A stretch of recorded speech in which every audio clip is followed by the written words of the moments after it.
Bonjour fidèles téléspectateurs, bonjour à tous mes fans de la République démocratique du Congo, à Paris, de Brazzaville, partout dans le monde. Bonjour aussi à tous les fidèles de l'église Temple du Changement. Je vous salue au nom de Jésus. Et fidèles téléspectateurs, j'ai ici devant moi un prophète, le roi du Seigneur. Je préfère que lui-même, comme il est là, qu'il se présente, ça serait vraiment mieux. Bonjour prophète. Bonjour maman. Vous pouvez vous présenter devant le public qui vous suit. Oui, bonjour à vous tous qui êtes en train de nous suivre de par le monde. Mon nom c'est Fidèle Yeïdja Kalakala, je suis prophète. Je suis le pasteur visionnaire de la communauté des églises Temple du Changement à Kinshasa, sur Banali à 92, c'est là où se trouve notre siège social. Et je suis aussi le président provincial du regroupement des églises de réveil du Congo, où nous avons la responsabilité de diriger la ville-province de Kinshasa. Voilà qui nous sommes. Merci beaucoup le prophète Fidèle Kalakala de l'église Temple du Changement. Fidèles téléspectateurs, vous m'avez tellement beaucoup écrit sur Facebook et puis WhatsApp. Vous m'avez tellement posé des questions, mais je ne suis pas solutionnaire de problème. Mais je pense que comme le prophète est là, il sera vraiment là pour répondre à toutes vos questions, et souriez déjà, parce qu'aujourd'hui vraiment on va entrer dans les profondeurs. Et aujourd'hui on va parler de miracles. Est-ce que le miracle d'aujourd'hui que nous voyons dans des télés partout là, est-ce que vraiment c'est Dieu? Ça vient de Dieu, de Satan, ou c'est les hommes qui en sont l'auteur? Et avec le prophète fidèle, on va vraiment essayer de comprendre certaines choses. Prophète fidèle, qu'est-ce que c'est donc un miracle? Bien, merci pour la question. Un miracle, d'une manière simple, c'est l'intervention, c'est le produit de l'intervention surnaturelle de Dieu dans un problème insoluble des hommes. C'est-à-dire qu'il y a un problème devant lequel les hommes sont limités, ils ne peuvent plus rien faire, leur intelligence, leur sagesse, leur capacité, leur force sont bloquées. Alors il y a une intervention surnaturelle. Pour nous, enfants de Dieu, nous appelons ça intervention de Dieu parce que nous croyons en Dieu. Mais il y a d'autres miracles qui ne sont pas produits par Dieu, mais qui sont produits par d'autres forces. Qui peuvent être des forces. Nous sommes en train de le voir dans la Bible, où nous voyons Moïse qui jette son bâton et le bâton devient un serpent. Ça c'est la puissance de Dieu qui opère. Et nous sommes aussi en train de voir les magiciens de Pharaon qui jettent aussi leur bâton et ça devient aussi des serpents. Ça c'est la puissance du diable qui est en train d'opérer. Mais c'est la finalité de ces deux choses qui glorifie Dieu, parce qu'à la fin c'est le serpent de Moïse qui avale les serpents des magiciens. Donc nous sommes dans un temps où il y a cette activité où Dieu est en train d'opérer, le diable aussi est en train d'opérer, mais à la fin, c'est les opérations de Dieu qui ont le dessus toujours et toujours. Merci beaucoup, prophète. Et pourquoi Dieu faisait les miracles dans l'ancien temps? Bon, avant que je ne réponde à cette question, je voudrais revenir un peu en arrière sur la première question que vous m'avez demandé par rapport au miracle. Vous devez savoir que les miracles sont opérés en fonction des problèmes auxquels font face les hommes. Nous avons plusieurs sortes de miracles. Il y a des miracles de guérison, comme on le voit dans la Bible, Jésus qui guérit la femme à la perte de sang. Dans ce miracle-là, on se rend compte que cette femme avait dépensé tout ce qu'elle avait pour chercher à guérir. Donc, c'est-à-dire, sur terre, il n'y avait personne qui pouvait solutionner son problème. Il n'y avait aucune sagesse qui pouvait résoudre son problème. Mais quand elle a rencontré le Seigneur Jésus, elle a été guérie. Donc, ça, c'est un miracle de guérison. Il y a ce qu'on appelle aussi des miracles financiers. Les miracles financiers, on est en train de voir Jésus avec ses disciples, il se retrouve dans une situation où il doit payer l'impôt. Mais ils n'avaient pas d'argent là où ils étaient. Mais qu'est-ce que Jésus dit? Il donne ordre à l'un de ses disciples pour aller faire la pêche. Et ce disciple, quand il va pêcher, Jésus lui dit, tu vas pêcher un poisson, et dans ce poisson, il y aura l'argent pour que tu puisses venir payer l'impôt. Et c'est exactement ce qui se passe. Donc ça, c'est un miracle financier. Donc l'argent est en train d'arriver par une voie surnaturelle, par une voie miraculeuse. Il y a des miracles de protection où on est en train de voir, comme dans l'histoire de Daniel, dans la fournaise ardente, on le jette dans le feu, mais Dieu donne l'ordre au feu de ne pas le brûler. Donc ça, c'est un miracle. De protection. Maintenant, pour revenir à la question que vous avez posée, pourquoi Dieu faisait des miracles dans l'ancien temps? Il y a un verset que beaucoup pourront lire dans le livre de 1 Samuel 12, le verset 18. La Bible est en train de dire, quand on monte un peu au-dessus, la Bible est en train de dire que Samuel avait annoncé quelque chose. Samuel avait annoncé que Dieu allait faire un prodige, et le prodige que Dieu allait faire dans une saison où il n'y a pas de tonnerre, dans une saison où il n'y a pas de pluie. Samuel a annoncé qu'il y aura des tonnerres et qu'il y aura des pluies, et la Bible dit que quand ces choses-là se sont faites, le peuple a été saisi d'une grande crainte, une crainte envers Dieu et une crainte envers son serviteur. Au fait, ce que je peux dire, c'est que Dieu faisait des miracles dans l'ancien temps, premièrement, pour amener le peuple à comprendre son existence et sa présence. Et la compréhension de l'existence de Dieu et de la présence de Dieu amenait le peuple à la crainte de Dieu. Cette crainte se traduit par deux choses, par l'adoration de Dieu et par l'obéissance à Dieu. Le peuple se rend compte qu'au-dessus d'eux, il y a quelqu'un à qui ils appartiennent, quelqu'un qui est tout puissant, devant qui ils doivent se prosterner pour l'adorer et à qui ils doivent obéissance. Mais les miracles n'étaient pas seulement faits, Dieu n'opérait pas seulement les miracles pour amener son peuple à l'adorer et à obéir à sa voix, mais aussi Dieu opérait des miracles pour amener le peuple à comprendre que Dieu s'est choisi une personne et qu'au travers de cette personne, Dieu a établi une alliance par laquelle il va commencer à visiter constamment son peuple. C'est ainsi que dans ce verset-là, la Bible est en train de dire que le peuple était rempli d'une grande crainte envers Dieu et envers son serviteur. Donc le peuple, en voyant le miracle de Dieu, ils ont adoré, ils ont reconnu la présence de Dieu, ils ont adoré Dieu, mais aussi ils ont respecté Dieu. Ils ont respecté le serviteur de Dieu. En fait, si je comprends bien, nous avons beaucoup de sortes de miracles. Si je peux bien comprendre. Oui, oui. Par rapport à votre Dieu. Oui, oui, c'est ce que j'ai dit. Des miracles, comme je l'ai déjà expliqué, il y a plusieurs sortes de miracles. Les miracles s'opèrent en fonction des problèmes que les hommes sont en train de rencontrer. Donc il y a des miracles financiers, comme j'ai dit, des miracles de protection, des miracles de promotion, des miracles. Donc c'est toute chose, tout résultat qui vient d'une intervention qui dépasse l'entendement humain. C'est-à-dire que l'homme lui-même, il s'assied comme ça, il se dit, ça ce n'est pas ma force, ça c'est Dieu. C'est comme le miracle de promotion que Joseph a connu. Comment est-ce que quelqu'un peut se retrouver le matin, il est prisonnier, esclave, et le soir, il se retrouve Premier ministre dans un pays où il n'a pas de père, il n'a pas. Donc ça, c'est un miracle de promotion. C'est une intervention de Dieu. C'est Dieu qui provoque cette chose. VMP nous émerveiller. Est-ce que le temps de miracle est-il passé ou pas? Le temps des miracles n'est pas passé. Je voudrais vraiment que les personnes qui sont en train de nous suivre retiennent cette parole que j'ai dit. Le temps des miracles n'est pas passé. Pourquoi est-ce que j'ai dit le temps des miracles n'est pas passé? Parce que Jésus a dit, je serai avec vous dès aujourd'hui jusqu'à la fin des temps. Or, nous ne sommes pas encore arrivés à la fin des temps. Donc, quand je parle de la fin des temps, c'est-à-dire que le jugement de la terre, les nouveaux cieux qui viennent, tout ça, nous ne sommes pas encore arrivés là. Donc nous sommes dans une période où Jésus est présent avec nous. Et si le Christ est présent avec nous et en nous, ce Christ-là qui a opéré des grands miracles dans l'ancien temps, qui a opéré des miracles avec les apôtres, doit normalement continuer à opérer des miracles jusqu'aujourd'hui. Et nous croyons en cela parce que nous sommes en train de vivre des miracles tous les jours. Prophète fidèle, est-ce que tous les miracles que nous voyons dans les églises sont produits par Dieu? Parce qu'aujourd'hui, même dans des télés, il y a vraiment des miracles terribles qui se font.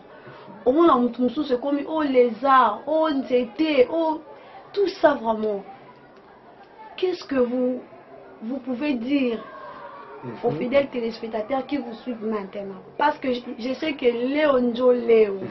Bon, en tant que haut responsable dans la gestion des églises dans mon pays, nous devons reconnaître que tous les miracles aujourd'hui qui se font dans les églises, nous ne pouvons pas dire que tous ces miracles sont produits par Dieu, parce que il y a trois forces qui produisent les miracles. Il y a la force de Dieu, il y a la force du diable, et il y a la force de l'intelligence et de la sagesse des hommes. C'est-à-dire quoi quand je parle de la force et de l'intelligence et de la sagesse des hommes? C'est-à-dire que les hommes peuvent s'arranger par leur sagesse à monter quelque chose qui ressemble à un miracle, mais qui en réalité n'est pas un miracle. Et il y a des choses que le diable est capable de faire qui ressemblent à des miracles, mais qui sont des faux vrais miracles. Donc c'est un faux miracle parce que ça ne vient pas de Dieu, mais c'est un vrai miracle parce que réellement quelque chose s'est passé. Donc vous comprenez un peu. Pourquoi le faux miracle? Oui, les faux miracles, quand je parle, je voudrais un peu souligner ici, quand je parle de faux miracles, qu'est-ce que je vois? Je vois deux sortes de miracles. Dans le faux miracle, nous avons les faux miracles qui sont produits par la puissance de Satan et les faux miracles qui sont produits par les sagesses des hommes, c'est-à-dire les montages théâtrales des hommes. Ce sont ça les faux miracles. Maintenant, ces choses sont faites pourquoi? Les faux miracles sont faits, il y a deux grands buts qui sont poursuivis. Le premier concerne la première catégorie des faux miracles. Les miracles qui sont produits par le diable amènent le peuple inconsciemment à adorer Satan. Parce que je donne un exemple. Si dans une église, Satan ouvre les yeux d'un aveugle et que le peuple, sans le savoir, commence à adorer, ils sont en train d'adorer qui? Ils n'adorent pas Dieu, ils sont en train d'adorer le diable qui a ouvert les yeux. Ce sont des puissances de séduction qui amènent le peuple à l'égarement. Et vous allez vous rendre compte que dans de telles églises, la conversion des gens n'est pas quelque chose de réel. Parce que le véritable miracle de Dieu amène le peuple à l'adoration de Dieu et à la crainte de Dieu. Mais dans ce genre d'endroits où les miracles sont produits par les démons et par la sorcellerie, vous allez vous rendre compte que les gens ne connaissent pas une véritable nouvelle naissance, les gens ne connaissent pas une véritable conversion. Ce sont des païens qui continuent à fréquenter les églises. Et les faux miracles qui parlent qui viennent des montages des hommes, ce sont des choses qui sont faites généralement pour la célébration des hommes. Parce que n'oublions pas que le miracle a le pouvoir de déclencher une célébration. Mais nous avons la célébration de Dieu et la célébration des hommes. Alors, or, les miracles qui sont produits par Dieu amènent le peuple à célébrer Dieu.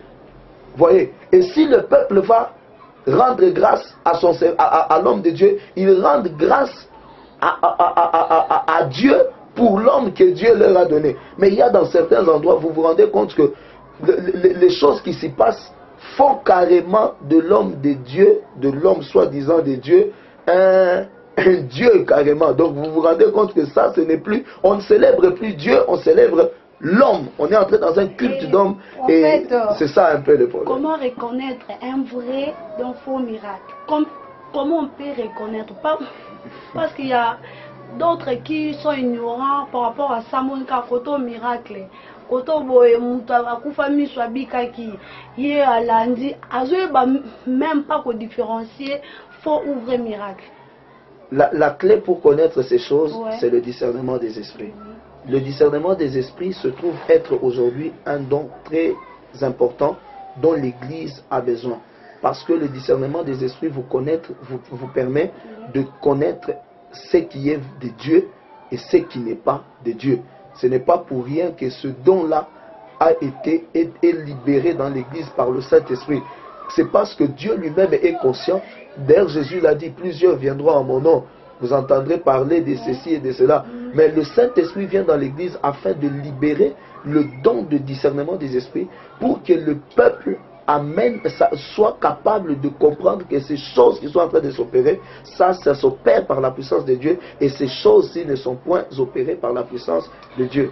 Voilà un peu comment. Donc la plus grande clé, c'est cela. Parce qu'il y a certains montages, quand ça se fait, Donc, si tu n'as pas Dieu, tu ne peux même pas te rendre compte que ça, c'est un scénario. Et il y a des choses que Satan peut faire dans une église. Si tu n'as pas Dieu, tu ne peux pas te rendre compte. Il y a même des pasteurs qui sont bernés. Tu invites quelqu'un dans ton église, il vient, il fait des montages, il fait des prophéties, des miracles avec les puissances des démons. Mais toi-même, tu ne parviens pas à comprendre. Pourquoi? Parce que le discernement n'est pas. Donc il y a beaucoup de gens, beaucoup d'enfants de Dieu, beaucoup d'églises qui n'ont pas le discernement. Et c'est une grande prière aujourd'hui que nous devons faire pour que l'église soit remplie des hommes et des femmes capables de discerner ce qui est de Dieu et ce qui n'est pas de Dieu. Et prophète fidèle, comment arrêter la vague de faux miracles qui frappe l'église aujourd'hui? C'est comme je venais déjà de le dire. Je reviens encore sur ce que je viens de dire. Je parle de discernement. Si nous voulons arrêter la vague des miracles, des faux miracles, parce que nous devons savoir que ces faux miracles ont un grand danger. Ce danger, c'est lequel? Ces faux miracles, à la longue, amènent le peuple à perdre la foi dans l'œuvre surnaturelle de Dieu. Parce que quand les gens se rendent compte que non, pasteur, comment on sait là, montage, automatiquement les gens vont plus commencer à croire que Dieu est capable de faire quelque chose. Or, si le peuple perd la foi dans le surnaturel, le peuple a perdu la foi en Dieu. Parce que Dieu n'est pas naturel, Dieu il est surnaturel. Et je parle à ceux qui sont en train de m'écouter maintenant. Si vous aviez perdu la foi dans le surnaturel de Dieu, sachez que vous êtes déjà en train de devenir païen ou athée. Parce que l'existence de Dieu autorise les miracles. L'existence de Dieu autorise le surnaturel. Si Dieu n'existe pas, il n'y a pas de surnaturel. Mais si Dieu existe, le surnaturel est possible. Alors, les faux miracles tuent cette foi apostolique. Les faux miracles tuent cette foi prophétique. Aujourd'hui, si nous voulons détruire ou stopper cette vague, ce n'est pas quelque chose qui va se faire en un clin d'œil. Parce que c'est un grand combat, c'est un grand travail. Vous vous rendrez compte que dans la Bible dit qu'il y a quelqu'un qui avait son champ. La nuit, il a planté. La nuit, il y a son ennemi qui est venu aussi qui a planté. Qu'est-ce que le propriétaire du champ a fait quand ses serviteurs sont venus pour lui dire de déraciner la mauvaise herbe? Voici ce que le propriétaire du champ a dit. Il a dit, laissez et le blé et l'ivraie croître ensemble. Pourquoi? Parce que le blé et l'ivraie, tous les deux au début, ils ont la même apparence. Donc si vous commencez vous cherchez à ôter l'un pendant qu'au début il se ressemble, vous risquez d'ôter aussi ce qui est réellement vrai. Alors il faut les laisser croître. Pourquoi? Parce que Jésus a dit, on les reconnaîtra par leurs fruits. C'est les fruits de ces gens qui vont amener à savoir que ça c'est mauvais, ça c'est de Dieu. S'il y a quelque chose que nous devons faire aujourd'hui, c'est de prier sérieusement Dieu. L'Église doit s'élever comme une intercesseuse pour elle-même d'abord. La Bible déclare dans un livre d'Ésaïe, la Bible dit, sur tes murs j'ai placé des gardes, point de repos pour eux, qu'ils rappellent à Dieu les promesses qu'il a faites. Nous devons aujourd'hui prier pour l'Église, pour demander à Dieu qu'il libère son esprit sur l'Église, afin que ce qui est faux soit mis à nu, que les faussaires soient découverts, qu'ils soient démasqués. À Samarie, il y avait un homme qui était un grand sorcier, mais que tout le monde était en train de célébrer. C'était un magicien. Il y avait un magicien à Samarie. Quand vous lisez la Bible dans Acte 8, un grand magicien, la Bible dit, la ville entière était remplie d'admiration à cause des choses qu'il était en train de faire. Mais le jour où Philippe est arrivé dans cette ville avec le feu de Dieu, le peuple s'est rendu compte que celui-ci n'était pas de Dieu, c'était un magicien, et le peuple a appris à reconnaître ce qui est de Dieu. Nous avons besoin de prier pour que Dieu mette à nu les magiciens et les faussaires. Nous avons besoin de prier pour que Dieu élève dans l'église et dans toutes les églises des hommes de réveil, des hommes remplis du feu de Dieu, capables de manifester des œuvres tellement puissantes de Dieu pour que le peuple se rende compte que ça c'est de Dieu et ça c'est pas de Dieu. Il ne laisse même pas le temps de et la dernière chose, il faudrait que nous puissions prier pour que l'esprit de discernement entre dans l'église, afin que l'église voie et sache que quand ces choses se font, ça c'est pas Dieu, ça c'est la magie. Fidèle Kalakala de l'église temple du changement, comprenez vraiment que non, aujourd'hui vraiment je suis vraiment émerveillée, je suis émerveillée vraiment, je suis très convaincue par rapport à toutes les réponses. Et puis Prophète fidèle a dit quelque chose qui m'a beaucoup tiqué. Il a dit quoi? Il a dit que les surnaturels existent si tu as Dieu. Le surnaturel est là. Et on doit avoir aussi les discernements. Les discernements, ça va vraiment nous aider par rapport aux miracles qui se passent au monde. Il faut avoir les discernements pour discerner nos soins. Et prophète Kalaka la fidèle, quel conseil, les profonds conseils là, tant que prophète, face au miracle que vous pouvez donner aux fidèles téléspectateurs, un conseil. Je voudrais donner ce conseil à tous ceux qui sont en train de m'entendre. Qu'ils soient hommes de Dieu ou enfants de Dieu, voici le grand conseil que je vous donne.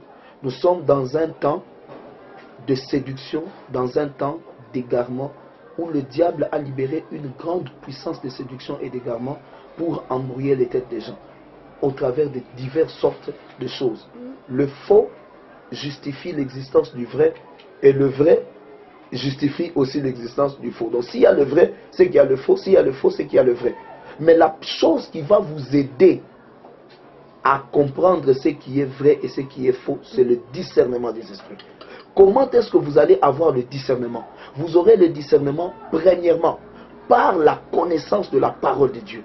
Aujourd'hui, il y a un travail diabolique que le diable a fait dans les églises. Le diable a amené les gens à aimer plus, à être plus focalisés sur la prière que sur la parole de Dieu. Or, la libération de quelqu'un ne vient pas d'abord de la prière, mais la libération vient de la connaissance de la parole. Parce que la Bible déclare, vous connaîtrez la vérité et la vérité vous affranchira. Nous avons besoin d'élever un peuple, ça je parle aux hommes de Dieu. Nous devons accroître les temps d'enseignement dans les églises, des systèmes d'enseignement où on doit amener le peuple à connaître la parole de Dieu. Parce que la Bible dit que ta parole est une lampe à mes pieds, une lumière qui éclaire notre sentier. Le sentier, c'est la route dans laquelle le peuple marche tous les jours, dans les voies dans lesquelles ils opèrent tous les jours, au travail, dans les bus, partout où ils vont. S'ils ont la connaissance de la parole de Dieu, ils auront une lumière qui va éclairer leur sentier. Ils sauront découvrir quels sont les loups qui sont entrés dans les bergeries et quels sont les démons qui sont en train d'opérer au travers et au travers. Le deuxième conseil que je vais donner, pour que vous puissiez développer le discernement des esprits, apprenez à vivre une vie d'abandon au Saint-Esprit. Parce que la Bible dit, soyez conduits par l'Esprit de Dieu et vous n'accomplirez pas les désirs de la chair. Le désir de la chair, ce n'est pas seulement boire, ce n'est pas seulement manger, ce n'est pas seulement l'impudicité, mais le désir de la chair aussi, c'est la séduction. Parce que la Bible dit que dans les derniers jours, les gens vont se perdre à cause de la démangeaison d'écouter. Ils auront tellement envie de voir des choses, tellement envie d'écouter des choses qu'ils vont se perdre. Ça, c'est une œuvre de la chair déclenchée par les démons. Mais si vous êtes conduit par le Saint-Esprit, le Saint-Esprit vous dira où est-ce que vous devez aller et où vous ne devez pas aller. Je répète à tous les enfants de Dieu, vous devez vous rappeler de ceci. Vous n'êtes pas une propriété privée d'un pasteur quelconque, vous êtes une propriété privée de Christ. Les enfants de Dieu sont des brebis que Christ envoie dans les églises locales qui sont des bergeries. Et les bergers, les pasteurs des églises, ce sont des intendants que Dieu établit sur l'église pour veiller sur son troupeau. La Bible dit, je placerai sur toi des bergers selon mon cœur. C'est Dieu qui place des bergers sur son peuple. Le peuple lui appartient et le berger aussi lui appartient. Donc vous appartenez au peuple de Dieu. Ne vous laissez pas emporter par n'importe quoi. Laissez-vous conduire par le Saint-Esprit.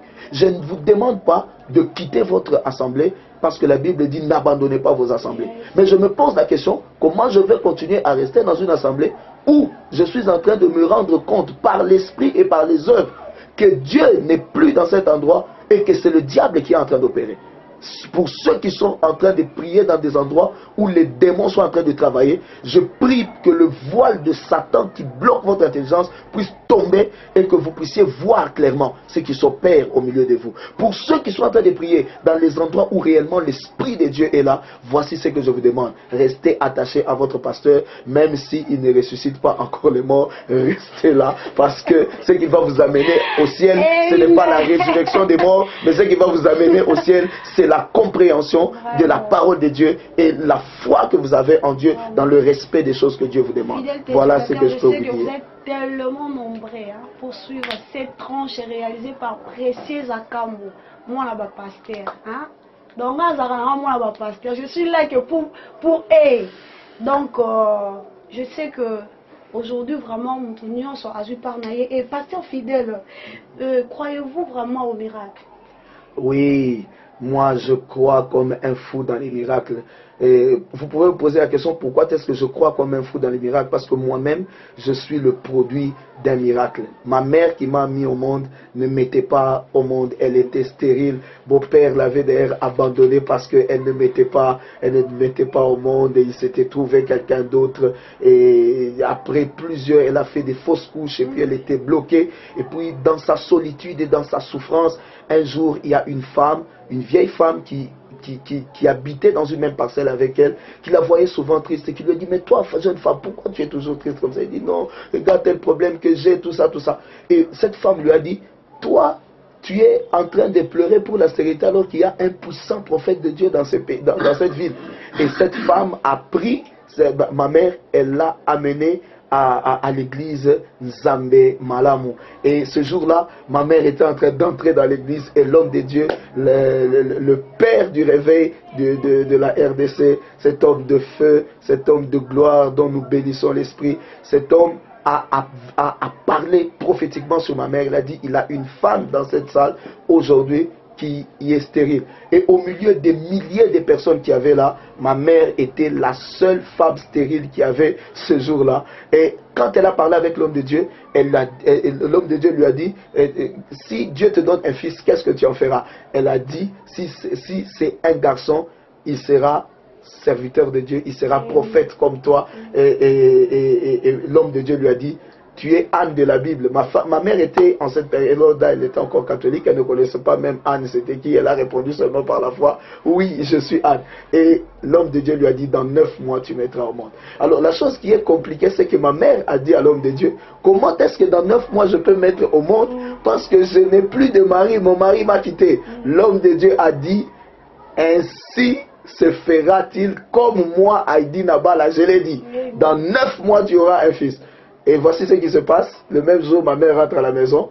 Mon père, il va là où il était avec l'autre femme là. Il trouve cette femme là avec un autre homme. Vraiment, oh, regardez l'autorité de Dieu. Et quand mon père voit ça, il dit, mais toi tu es une femme prostituée. Je rentre chez ma femme. Vraiment. Et le même jour, l'homme de Dieu qui est devant vous a été conçu. 9 mois après, je suis venu au monde. Donc, comment est-ce que je ne peux pas croire au miracle? Parce que je suis le produit d'un miracle. Je suis le produit d'un miracle. Un homme de miracle. Et je suis quelqu'un qui croit dans les miracles et qui vit des miracles exceptionnels de Dieu. Où sont les preuves? Les preuves, il y en a beaucoup. Je crois que dans les jours qui vont venir, nous allons avoir une autre émission qui va principalement parler que des preuves. Parce qu'il y a un mandat que Dieu m'a donné. Dieu m'a dit que je puisse être un instrument par lequel la foi apostolique et la foi prophétique va être restaurée au milieu du peuple. La foi apostolique et la foi prophétique est fondée sur l'œuvre surnaturelle de Dieu au travers de ses serviteurs. Le peuple doit croire que Dieu est capable de faire des œuvres terribles et le peuple doit croire que Dieu est capable de faire ces choses au travers de ses envoyés.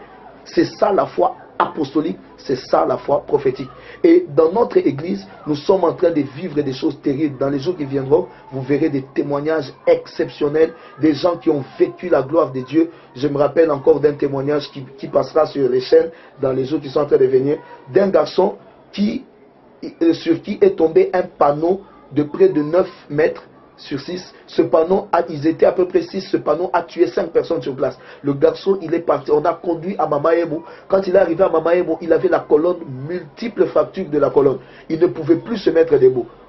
On a eu à m'appeler, j'ai prié pour ce garçon, la science l'avait condamné à ne plus marcher.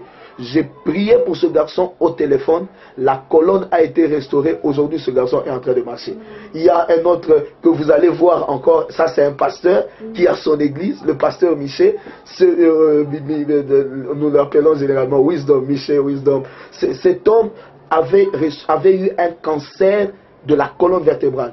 Condamné par la science, il est parti dans tous les grands hôpitaux de Kinshasa, il a été condamné, on a dit, il ne peut pas marcher, il ne peut pas se lever. J'ai prié pour lui, je lui ai dit, ainsi parle le Seigneur, tu t'élèveras de ta chaise et tu marcheras sans aucune aide des hommes. Et le signe que je te donne, quelqu'un qui était tenu par 3 personnes pour se mettre debout, sur place, j'ai prié pour lui, il s'est levé, il a commencé à marcher. Il a marché sur 15-20 mètres. Et je lui ai dit, ça c'est le signe que Dieu te donne. Après quelques temps, un jour, il s'est levé lui-même de sa chaise, comme le prophète de Dieu l'avait dit, et il s'est mis à marcher. Vous allez suivre le témoignage. Donc il y a plusieurs témoignages. Il y a encore un autre témoignage que vous suivrez d'une femme qui n'avait pas de matrice, mais qui aujourd'hui a 3 enfants après avoir reçu la prière de l'homme de Dieu. Donc le Dieu d'Aïdi Nabala qui a parlé à ma mère au travers de cet homme et qui a fait que je naisse, ce Dieu-là est aussi en train d'opérer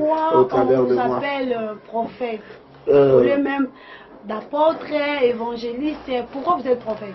Un homme de Dieu ne se choisit pas un titre ministériel. Parce que le titre... C'était par un songe, là, que tu es prophète. Oui, je suis en train d'arriver. Un homme de Dieu ne se choisit pas un titre ministériel. Parce que le titre ministériel correspond à 3 choses. Le titre ministériel correspond à la vision, à la mission et à l'onction que Dieu a décidé de déployer au travers de son serviteur. Donc si quelqu'un s'appelle apôtre, c'est que Dieu lui a donné une vision apostolique, Dieu lui a donné une mission apostolique et Dieu lui a donné une onction apostolique. Moi, je suis prophète parce que j'ai reçu un appel de Dieu, j'ai reçu une vision prophétique, j'ai reçu une mission prophétique et j'ai reçu une onction prophétique qui vient de Dieu. Ce mandat a été confirmé par Dieu. Avant même ma naissance, l'homme de Dieu Aïdi Nabala a dit à ma mère, le fils que tu mettras au monde sera prophète et l'esprit qui est sur moi sera sur lui. Il sera prophète. Cette parole est certaine parce qu'aujourd'hui je le suis. Tu vois? Et cette parole a été confirmée par plusieurs hommes de Dieu avant même que je n'entre dans le sacerdoce. La première fois que j'ai prophétisé, j'avais 3 ans. Tu vois? C'est entré. 3 ans, comment oui, ça? 3 ans. Bon, ça c'est une autre histoire. Ça c'est une autre histoire. Tu vois? Et pour terminer, je suis prophète parce que les œuvres, parce qu'on reconnaît un manguier par les mangues, on reconnaît un oranger par les oranges. La Bible dit, vous saurez que parmi vous j'ai élevé un prophète quand il annoncera quelque chose et cette chose s'est accomplie. Il y a plusieurs choses que nous avons annoncé. Un prophète annonce des choses sur des hommes, sur l'église, sur les nations. Il y a des choses que nous avons annoncées sur des hommes et des choses que nous avons annoncées sur l'église, des choses que nous avons annoncées sur la nation qui sont en train de s'accomplir. Donc ces choses sont des preuves certaines pour moi que je suis prophète. Que toutes les prophéties que vous prophétisez sont vraiment bonnes? Oui, non, bonne n'est pas le mot exact, parce que quand vous parlez de bonne, c'est-à-dire qu'il peut y avoir très bonne ou assez bonne. Voilà le mot exact. Je préfère ce mot-là et je peux dire oui. Pourquoi? Parce que, premièrement, j'ai reçu une éducation sacerdotale pour entrer dans le prophétique. Et l'éducation sacerdotale que moi j'ai reçue me dit ceci. Tout prophète, c'est ce que Dieu dit à Moïse dans la Bible. Tout prophète qui annoncera quelque chose que Dieu n'a pas dit sera puni de mort. C'est pourquoi aujourd'hui on est en train de voir beaucoup de mauvaises choses qui arrivent à beaucoup de sortes de prophètes parce qu'ils se mettent à annoncer des choses que Dieu n'a pas dit. La mort là vient de plusieurs manières. Aujourd'hui, il y a beaucoup des anciens qui ont commencé l'œuvre de Dieu dans notre pays, qui depuis qu'ils ont commencé dans les 1970, 1980, qui sont encore en vie. Mais dans notre génération, beaucoup de jeunes pasteurs, beaucoup de jeunes prophètes sont en train de mourir. Pourquoi? Parce qu'ils se sont compromis en faisant dire par Dieu des choses que Dieu ne leur a pas envoyées. Moi, j'ai reçu cette éducation sacerdotale par mon père, Hilaire Mungongwa, qui est mort, que tu ne peux pas annoncer quelque chose que Dieu ne t'a pas dit. Avant de parler, sois sûr que Dieu a parlé. Ça, c'est la première chose. La première chose qui m'a apprise. Deuxième chose, mon père spirituel m'a dit, ne t'appelle pas prophète, D'ailleurs, quand moi j'ai commencé à travailler dans l'église de mon père spirituel, il ne voulait même pas que je puisse dire aux gens que je suis prophète. Il disait, le prophète ne dit pas aux gens qu'il est prophète, mais le prophète est reconnu par l'onction et par la parole qu'il libère, qu'il est prophète. Et c'est comme ça que par l'exercice des choses que j'étais en train de faire, j'annonçais des choses qui étaient en train de s'accomplir, les gens ont commencé à reconnaître sur moi le manteau prophétique. Vous voyez, Élisée n'a pas dit aux fils des prophètes qu'il était le successeur d'Élie. Jamais il n'a fait ça. Mais quand ils ont vu le fleuve se séparer avec le manteau, et quand ils ont vu Élisée traverser, quand ils ont regardé Élisée, ils se sont agenouillés, ils ont dit, l'esprit qui était sur Élie est maintenant sur toi. Ils se sont agenouillés. Donc ce sont les preuves qui amènent quelqu'un à reconnaître qui est elle ou qui est elle. Donc je suis très sûr de l'onction et du mandat que Dieu m'a donné, parce que ce mandat a produit des fruits exceptionnels. Chaque fois que nous avons annoncé quelque chose, ces choses se sont accomplies telles que nous les avons annoncées. Vraiment, prophète fidèle Kalakala, je suis très fier de vous recevoir aujourd'hui. Trop même fier. Et un message profond qui peut édifier le peuple de Dieu en grosso modo.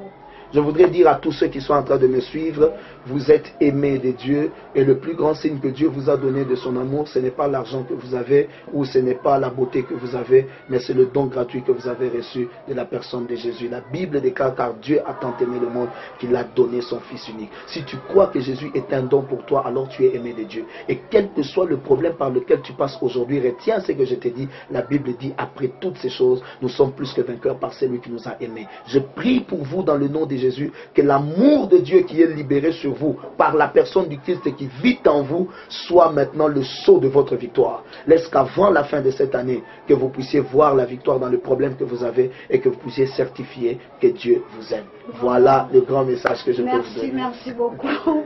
Prophète fidèle Kalakala, c'est prophète fidèle Kalakala, fidèle téléspectateur de l'église Temple du Changement. Là, je dis merci pour votre attention. Merci encore à Yannick Wenge. Merci au berger Ava de l'église Temple du Changement à Kassabou. Je dis encore merci à mon DG. Merci à mon DG, Dr Philippe Kisoto. Moi, je l'appelle Kisotostique parce qu'il aime trop les choses acoustiques. Donc, merci à tout le monde, merci à tous mes fans, merci à Dorcas Kocha et à Rebecca Mouna. On se retrouve à la prochaine. Merci beaucoup. Merci beaucoup.